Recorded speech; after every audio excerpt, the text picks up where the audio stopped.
Muito boa noite para você. Está começando o programa Jogo Aberto aqui pela TV Tarobá de Londrina. E eu quero já cumprimentar você que nos acompanha também pelas redes sociais. Quem está acompanhando agora ao vivo pelo Facebook, olha aí no seu vídeo, facebook.com/Tarobá Londrina, TV Tarobá, inovando e colocando todos os seus programas locais no Facebook para que você tenha mais tranquilidade, não estando na frente da televisão, estando em qualquer lugar que tenha, obviamente, uma conexão com a internet e você tendo a sua conta no Facebook, curte lá tarobalondrina.com.br ou então no meu Facebook, no meu perfil pessoal, que também está compartilhado o link da TV Tarobá. Mas o assunto hoje é o seguinte: reforma trabalhista. O que vai mudar? O que essa lei altera nas relações entre patrões e empregados? Os sindicatos terão mais força, terão menos força?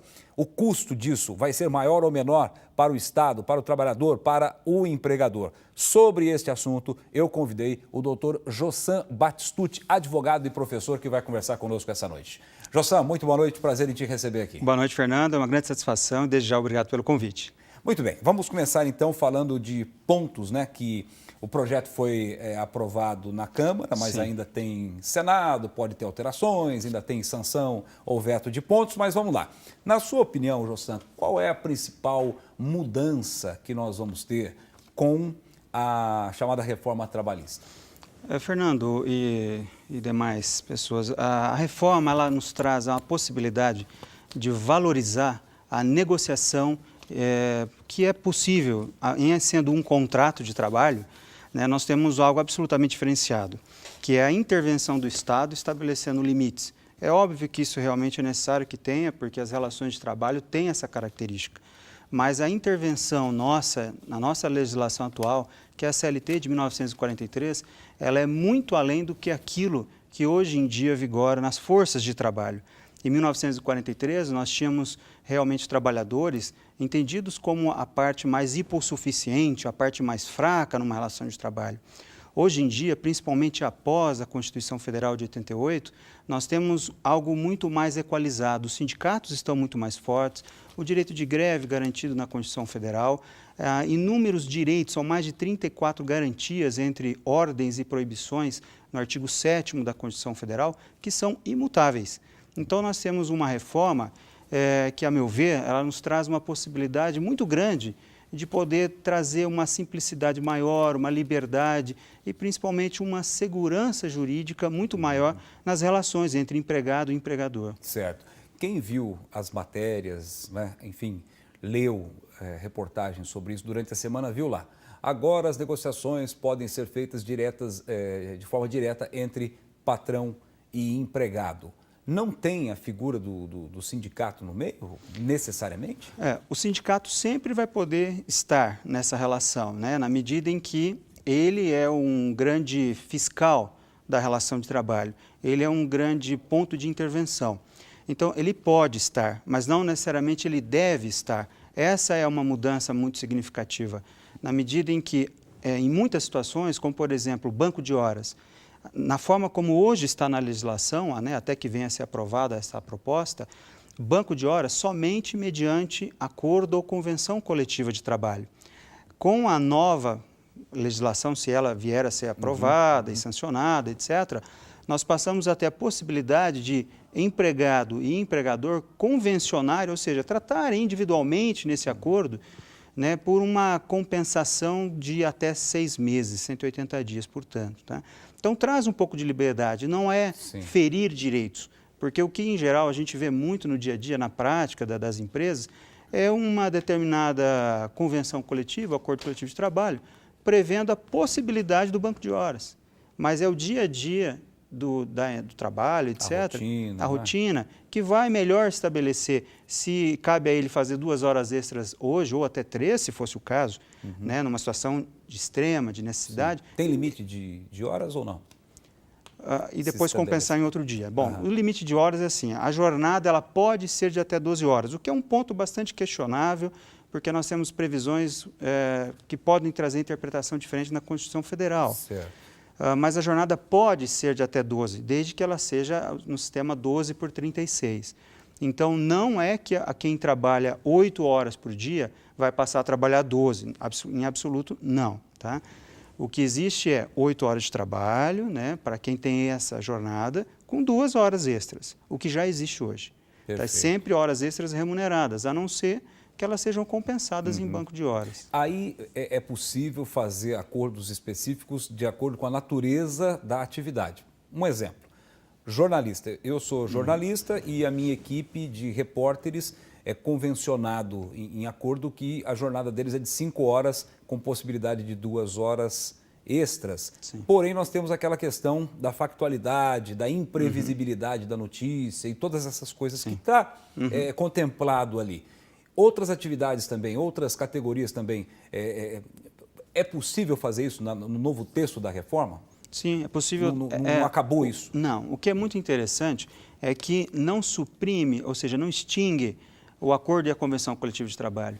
Então, pode-se entender, numa linha de interpretação, que os acordos e as convenções, portanto, os sindicatos, vão estar fortalecidos desde que os seus empregados estejam também conectados ao sindicato. Sindicato de empregado e de empregador, né? Nós falamos sempre nos dois lados. Tá?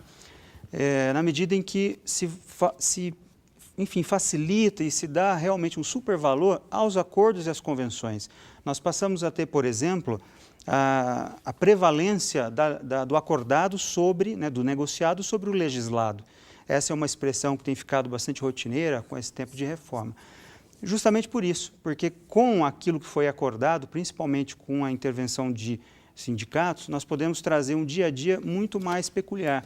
Veja, por exemplo, Fernando, a situação, por exemplo, de um restaurante. Esse restaurante provavelmente não vai ter atividade ali das 2h30 até as 5 da tarde, né? A não ser cidades grandes, centros, que dá 4 da tarde as pessoas estão almoçando.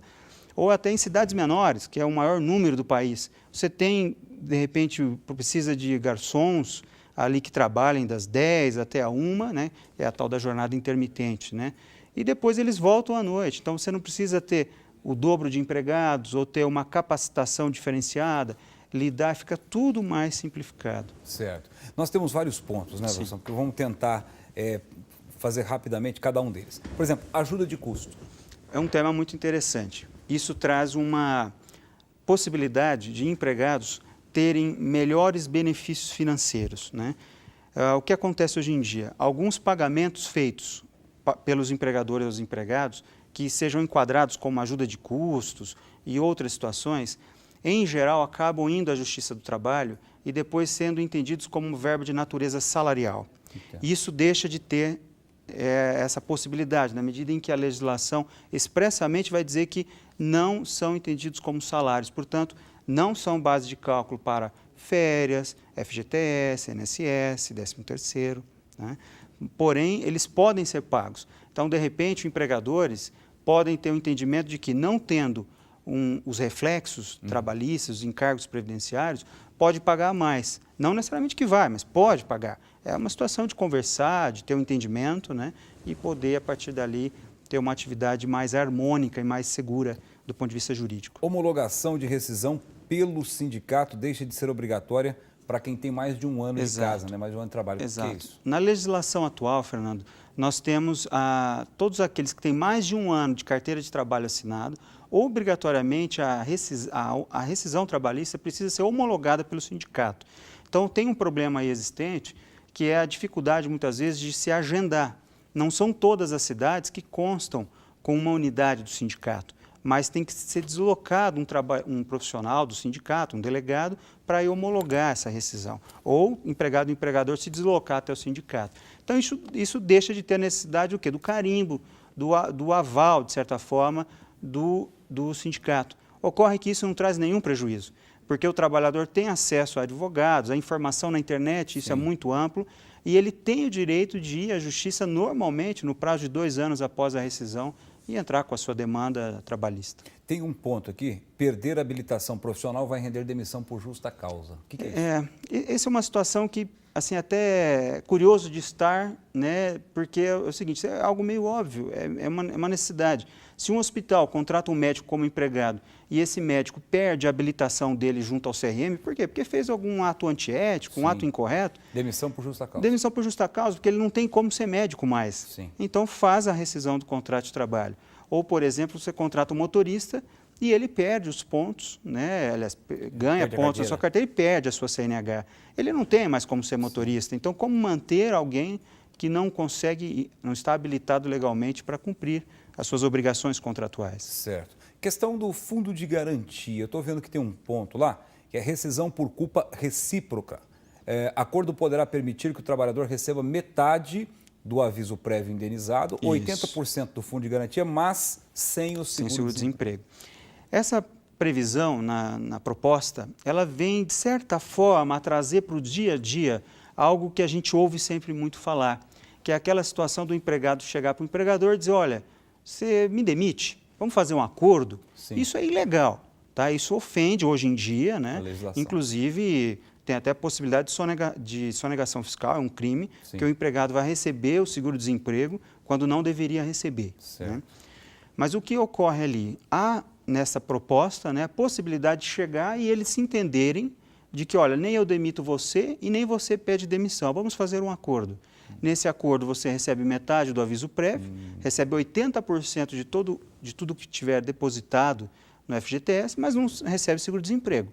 Por entender que se tem uma culpa recíproca, entre aspas, na verdade é um pedido recíproco, né? Entendi, perfeito. E esse 80% é uma forma dele ter alguma coisa até conseguir um novo emprego. Sim, ele resgata o seu FGTS, recebe ali parte, né, do aviso prévio. O aviso prévio que é garantido, a proporcionalidade, né, não apenas 30 dias, mas quem tem mais de um ano de casa continua. Na verdade, todos os direitos e garantias constitucionais, eles continuam, eles são intocáveis até que tenha uma proposta de emenda constitucional. Perfeito. É que tem alguns pontos que estão na Constituição e muita gente acha que isso vai... Acho que vai acabar 13º, e não. Vai acabar férias. Não vai acabar, hein? Jamais. Muito bem. Vamos falar um pouco aqui da questão da contribuição sindical. Tem a questão da arbitragem, mas eu quero falar da contribuição sindical, né, que virou uma loucura aí. Primeiro, o que é a contribuição sindical? É aquela anual ou a contribuição que o trabalhador paga todo mês para o seu sindicato? Não. Nós temos num sistema de receita dos sindicatos algumas possibilidades, né? Como, por exemplo, a contribuição sindical, que é conhecida como imposto sindical, está lá, enfim, está previsto na legislação. Na CLT? Sim, que é um dia de trabalho do empregado. É descontado geralmente em maio, né? Um dia de trabalho deste trabalhador. E esse dinheiro vai para onde? Vai para um fundo que é distribuído para os sindicatos. Esta obrigatoriedade deixa de existir. Então, permite com que os sindicatos continuem recebendo na medida em que os seus afiliados optarem por essa contribuição. Assim como é a receita, por exemplo, que o sindicato recebe mensalmente dos associados ao sindicato. É como se fosse uma ideia de associação. Certo. Ele tem a opção de se associar, não é obrigatório. A mesma ideia é esta contribuição sindical. Perfeito. Nós vamos fazer um rápido intervalo. Ótimo. Daqui a pouco voltamos para falar da questão da arbitragem. Qual vai ser o papel disso no novo texto da reforma trabalhista? O jogo aberto, você sabe. Volta daqui a pouco, o intervalo é bem rápido. Reforma trabalhista é o tema de hoje no programa. Até mais.